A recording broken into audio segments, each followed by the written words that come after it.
press the bell icon on the YouTube app and never miss another update.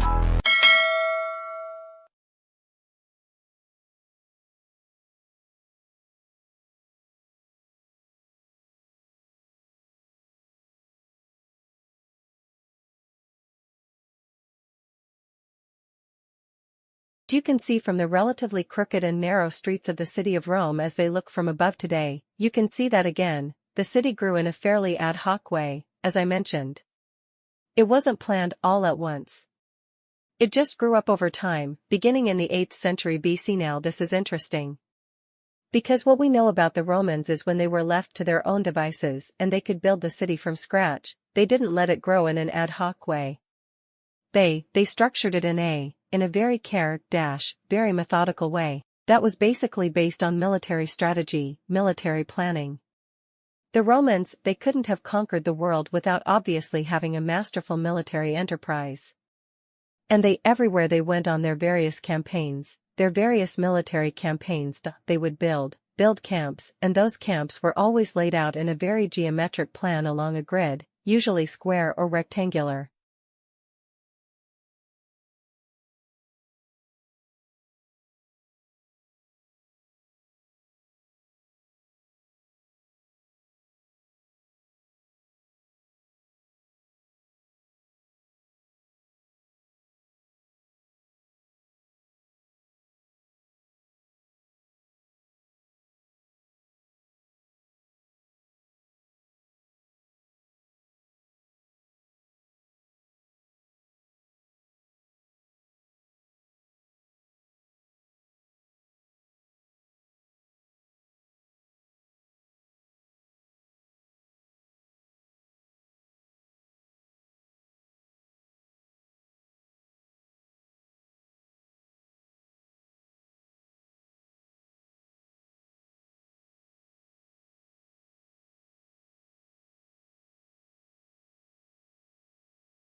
The text discusses the organic growth of Rome's streets, highlighting that the city's layout evolved over time, starting from the 8th century BC.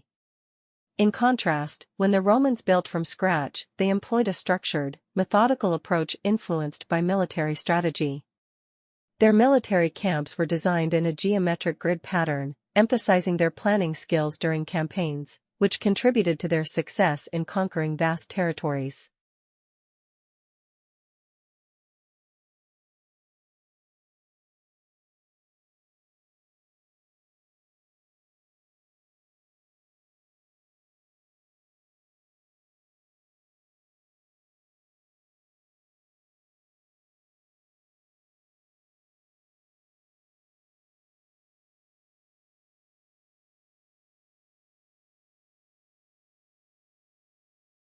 There comes a time in a desert ant's life when a piece of food is too large to ignore, but too heavy to lift, and the only way to get it home is to adopt a new style of walking. The long-legged and speedy Cataglyphus fortis normally covers ground with a three-legged stride that moves two legs forwards on one side and one on the other. For the next step, the insect mirrors the move with its other three legs. But recordings of ants in the Tunisian desert reveal that when faced with oversized lumps of food 10 times their own weight, the forward, tripod, walking style is abandoned. Unable to lift the morsels in their mandibles, the ants drag the food backwards instead, moving all 6 legs independently. This is the first time we have seen this in any ants, said lead author Sarah Pfeffer at the University of Ulm, Germany. The ants' long legs already help keep their bodies away from the scorching desert floor and enable them to speed around at up to 60 centimeters per second. Think of Usain Bolt, who has very long legs compared to body size. The desert floor is also very hot,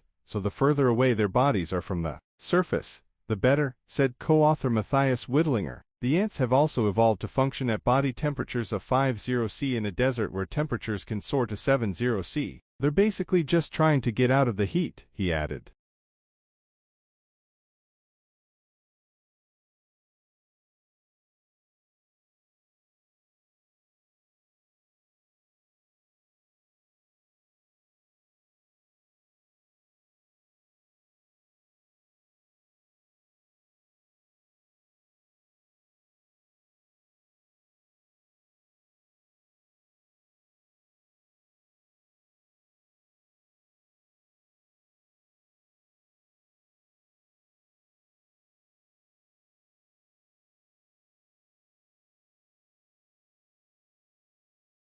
The text describes how the desert ant species Cataglyphus fortis adapts its walking style when faced with food too heavy to lift. Normally, these ants use a three-legged tripod stride, but when encountering food that is 10 times their weight, they switch to dragging the food backwards while moving all 6 legs independently. This adaptation is a first observed in ants, according to lead researcher Sarah Pfeffer. Their long legs help keep their bodies elevated from the hot desert ground, allowing them to move quickly while avoiding extreme heat, as they can function at temperatures up to 50 degrees Celsius in a desert that can reach 70 degrees Celsius.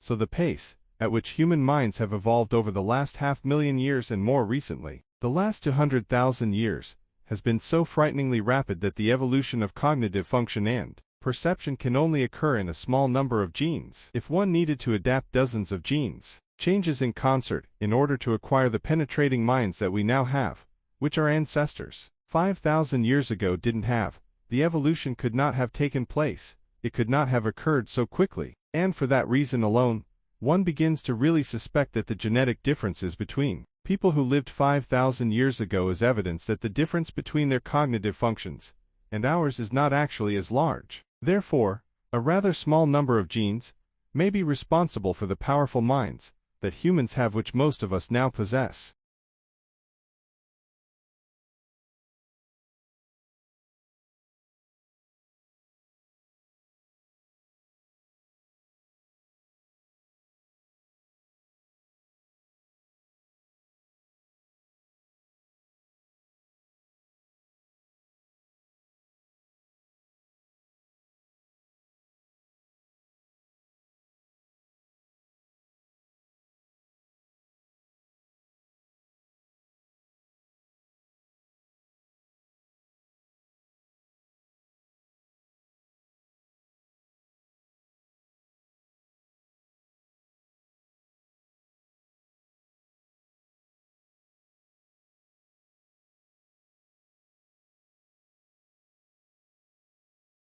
The text describes how the desert ant species Cataglyphus fortis adapts its walking style when faced with food too heavy to lift.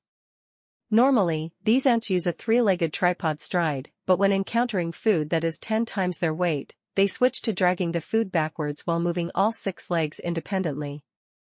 This adaptation is a first observed in ants, according to lead researcher Sarah Pfeffer. Their long legs help keep their bodies elevated from the hot desert ground, allowing them to move quickly while avoiding extreme heat, as they can function at temperatures up to 50 degrees Celsius in a desert that can reach 70 degrees Celsius.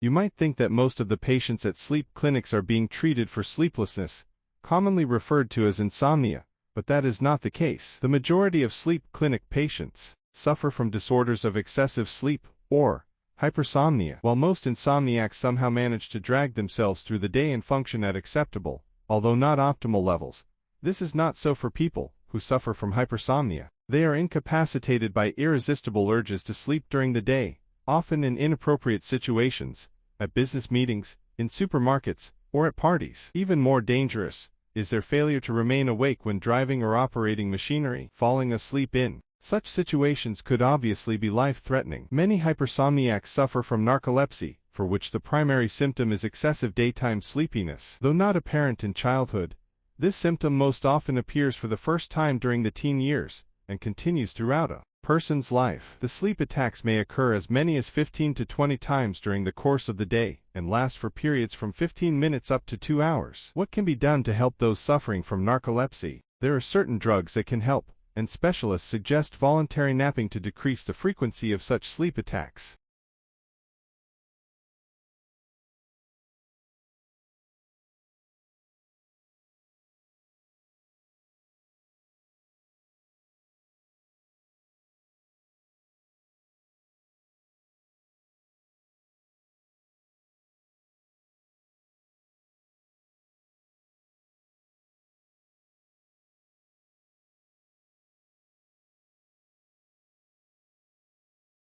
The text describes how the desert ant species Cataglyphus fortis adapts its walking style when faced with food too heavy to lift. Normally, these ants use a three-legged tripod stride, but when encountering food that is 10 times their weight, they switch to dragging the food backwards while moving all 6 legs independently. This adaptation is a first observed in ants, according to lead researcher Sarah Pfeffer. Their long legs help keep their bodies elevated from the hot desert ground, allowing them to move quickly while avoiding extreme heat, as they can function at temperatures up to 50 degrees Celsius in a desert that can reach 70 degrees Celsius.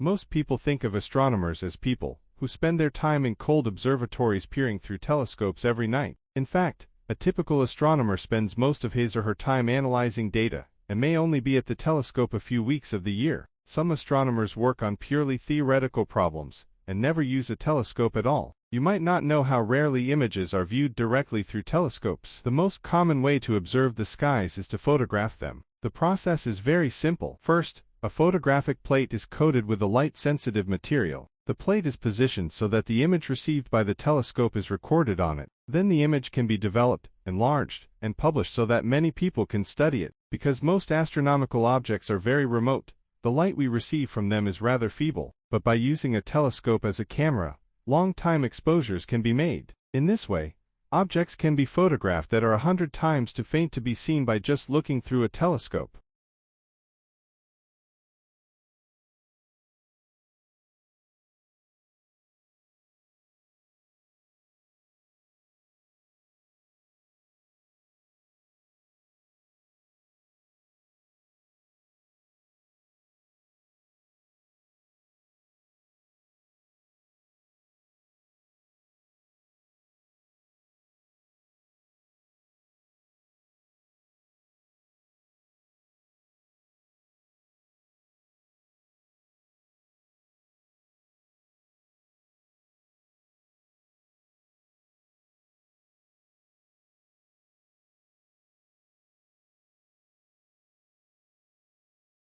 The text describes how the desert ant species Cataglyphus fortis adapts its walking style when faced with food too heavy to lift.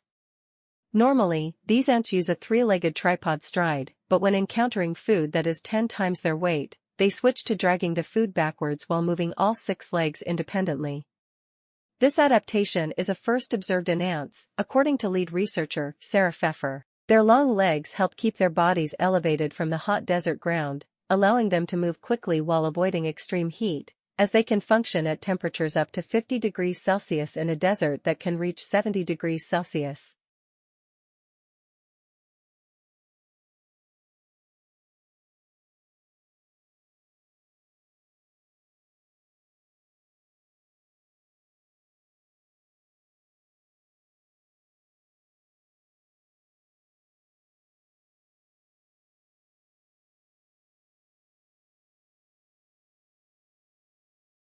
The history of software is of course very new, and the whole industry is really only 67 years old, which is extraordinary, and to be so close to the birth of a major new technology, a major new discipline is quite remarkable, given where we got to in those 67 years. And the progression has been not so much a progression as a stampede, because Moore's law, the rapid expansion in the power of computing and the rapid fall of the cost of computing and storage and communications has made it feasible for information technology to move into all sorts of areas of life that were never originally envisaged. What has happened is that there has been, as I said, a stampede for people to pick the low-hanging fruit, and that is what's guided the development of software and information technology over the past decades, and continues to do so, with a number of consequences that we will explore.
The text describes how the desert ant species Cataglyphus fortis adapts its walking style when faced with food too heavy to lift.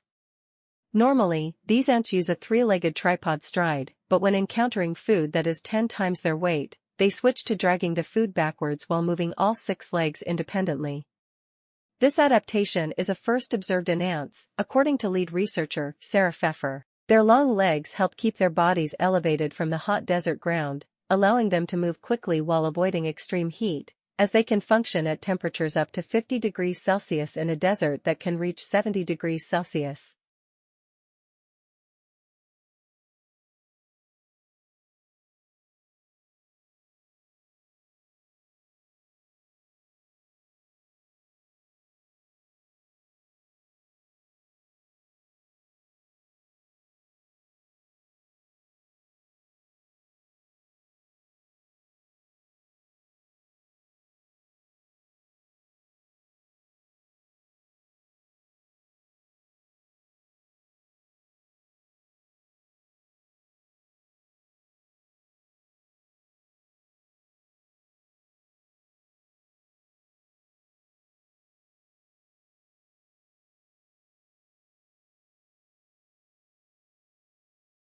And our survey, over 100 CEOs who had recently been through an acquisition or merger were asked which areas of their activities needed the most effort. As you can see, the most frequent response to this question was that information technology requires the most integration effort. According to 58% of those we surveyed, it was the most time-consuming and needed the most work. This is understandable, as many of the issues are extremely complex and the consequences of any change in it can have a significant impact. The key is how quickly and effectively integration can be achieved, and there has to be a clear understanding of the consequences there may be of not getting it right. The two other areas requiring significant attention, sales, marketing and business development on the one hand and financial management on the other, both were selected by 49% of the respondents.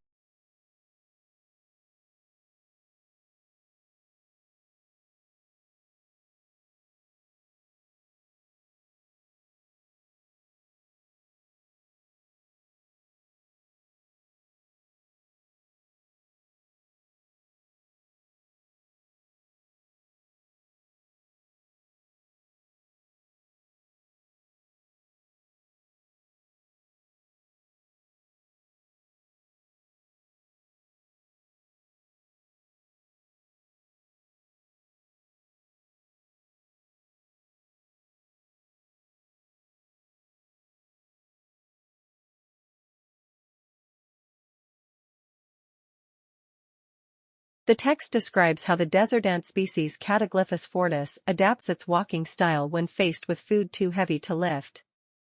Normally, these ants use a three-legged tripod stride, but when encountering food that is 10 times their weight, they switch to dragging the food backwards while moving all 6 legs independently.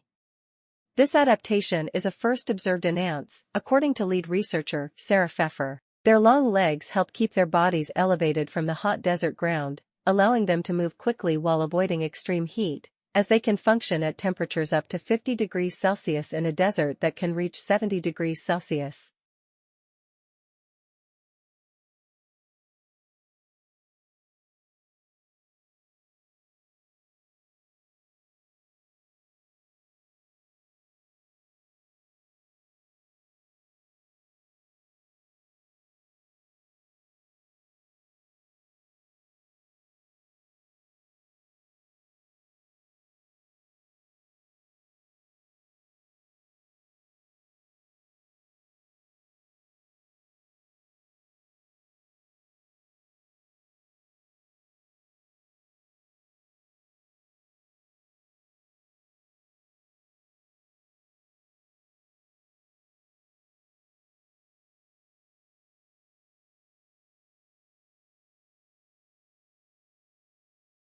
Wilson came then from a different world, and he became the focal point of a broad mainstream American culture that thought that modern literature and wanted modern literature to be able to be read and appreciated by ordinary people. They were not modernists in an abstract sense, and certainly some of them, like T.S. Eliot and Faulkner, were too difficult for some of their writings to be read by ordinary people. But this was a world before the division between the brows, or between elite or whatever had established itself as part of our consciousness. Wilson was a major player in the successful effort of his generation to establish at the heart of American life and innovative literature that would equal the great cultures of Europe. And he knew that the great cultures of Europe were there. He was not a product of a narrow American studies kind of training.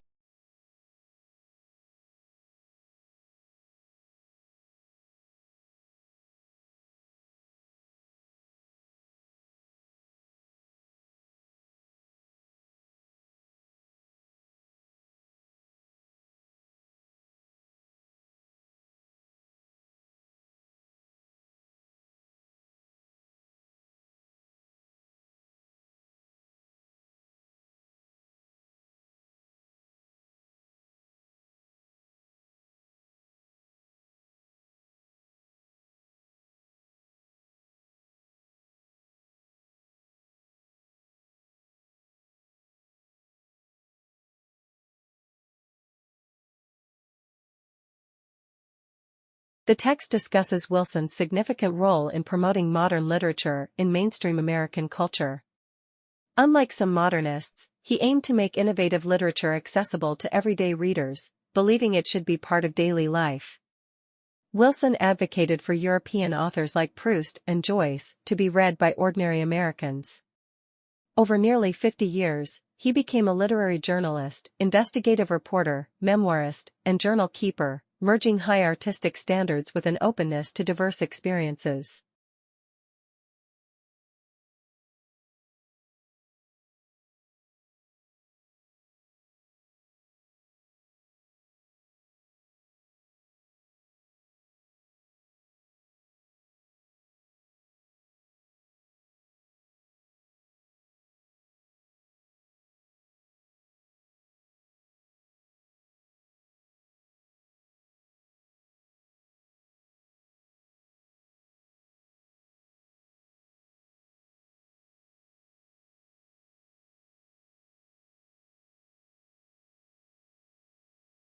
They were founded just over 10 years ago, when I was in the Royal Academy, a museum in the center of London, with my 3 children. At the Aztec exhibition, I don't know if any of you saw it. I had an older child and 2 younger children, twins, strapped in a pushchair, and one of my children, 3 years old, shouted, and I've never denied he shouted, "Monster, monster," at this statue, which looked just like a monster, had snakes for hair, a big beak for a nose, and I thought, this is fantastic. I've got a 3-year-old that's appreciating art. How good can it get? So, I bent down, and I said, yes, it looks just like a monster, and at that moment, a room warden came over, a gallery assistant came over and said we were being too noisy, and threw us out to the wrong family. I was, at that time, a journalist with the Guardian newspaper, and 2 days later wrote a big piece in the Guardian about being thrown out of the Royal Academy. What was really interesting was, by the end of that day, we had,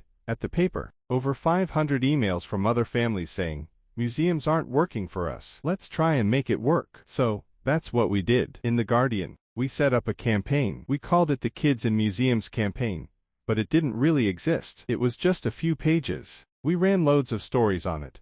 I began touring the country talking about how to make your museum family friendly.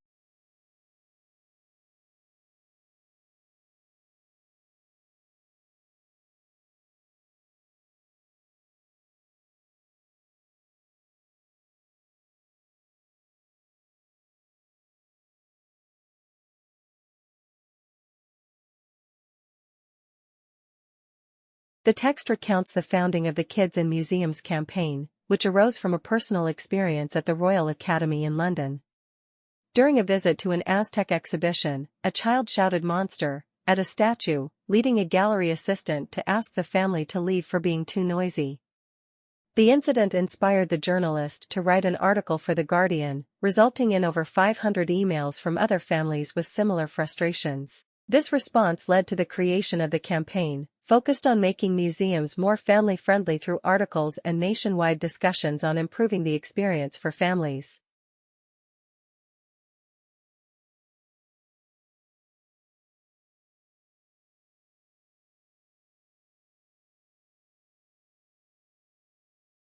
I've been thinking a lot about the world recently, and how it's changed over the last 20, 30, 40 years. 20 or 30 years ago, if a chicken caught a cold and sneezed and died in a remote village in East Asia, it would have been a tragedy for the chicken and its closest relatives, but I don't think there was much possibility of us fearing a global pandemic and the deaths of millions. 20 or 30 years ago, if a bank in North America lent too much money to some people who couldn't afford to pay it back, and the bank went bust, that was bad for the lender and bad for the borrower. But we didn't imagine it would bring the global economic system to its knees for nearly a decade. This is globalization. This is the miracle that has enabled us to transship our bodies and our minds, and our words and our pictures, and our ideas and our teaching, and our learning around the planet ever faster and ever cheaper. It's brought a lot of bad stuff, like the stuff that I just described, but it's also brought a lot of good stuff. A lot of us are not aware of the extraordinary successes of the Millennium Development Goals, several of which have achieved their targets long before the due date. That proves that this species of humanity is capable of achieving extraordinary progress if it really acts together, and it really tries hard.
The text examines the transformative effects of globalization over the past 20 to 40 years.